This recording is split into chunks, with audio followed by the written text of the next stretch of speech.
to the introduction of open circuit scuba systems, the real primary forms of diving available to people were, helmet diving or breath hold free diving.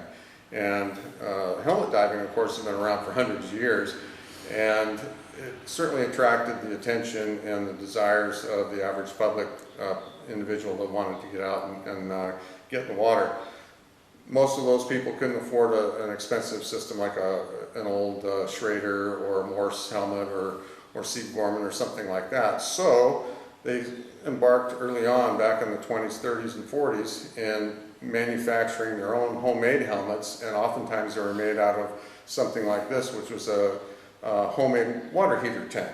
And they just modified it, gutted it out, cut it, added, welded, and created their own diving system, and then had an air hose port, and then they could pump air directly into it, and then they could walk around on the seabed and become an underwater explorer. And so these were very, very popular. And of course, when the advent of scuba systems started entering the scene in the mid to late 40s, all of a sudden things like this started to drop by the wayside, and they went the way of the dinosaur.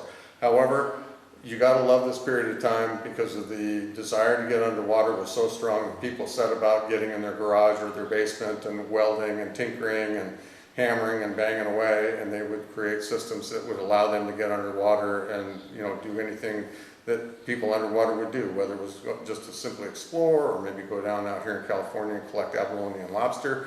But this was a system that they could do it with. This one dates back from 1935 and is pretty unique, and happy to have it here in the ADHE.